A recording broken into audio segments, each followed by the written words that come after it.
Hi everyone and welcome to the channel. My name is Adrian, and in this video I'm going to show you how to use the ARB EZ Deflator to deflate your tires.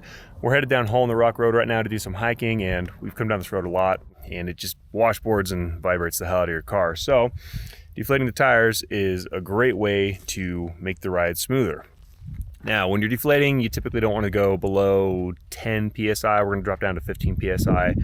If you get too low, you risk the tire coming off on sharp turns.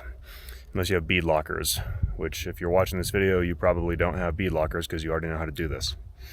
Anyway, here's how this process goes. All right, so this device has two dials on it, this one and this one. These both spin, and then this chuck allows the air to come out. So the first thing you do is screw this onto the valve stem all the way, and then I like to press in with my thumb on this second dial while I'm twisting, and what that's going to do is seat around the valve stem core. So the second dial seats over the valve stem core. You saw it going right there, it just seated. And then we're going to twist this a couple times. Now this pushes out because of the air pressure, and this is what it sounds like, but the valve stem core is not all the way out yet. So close the chuck, and you have to twist it like 10 to 15 times. Now you'll hear the difference because the valve stem core is going to be all the way out. So that's what it sounds like. That's what it sounds like when the valve stem core is all the way out. We're gonna go down to 15. And there we are at 15. So to put the valve stem core back in, just press and keep twisting. Then you'll feel it seat all the way. You can test it, you can hear there's no air coming out, and then you can take it off of the valve stem.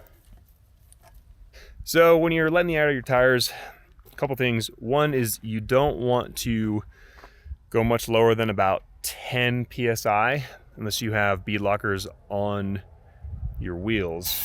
And if you have bead lockers on your wheels, I'm guessing you're not watching this because you already know how to do this. If you go too low, if you go below, I'd say 10 PSI, I don't know what the actual number is. It could be 7 PSI, it could be 5 PSI. I don't know what the number is, but if you go too low and you turn too sharp, you can pop the tire off the wheel.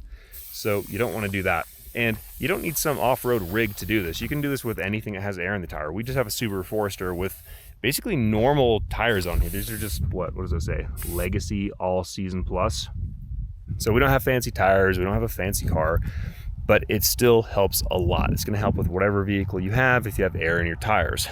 Another thing you also need to remember is you have to have a way to reinflate your tires once you deflate them. So make sure you have an air compressor with you so you can reinflate your tires once you've deflated them, because you don't wanna run at high speeds on the road, or really anywhere, with really low pressure in your tires. You can, but it puts a lot of wear on your tires. All right, we're gonna get deflated and get to the hike.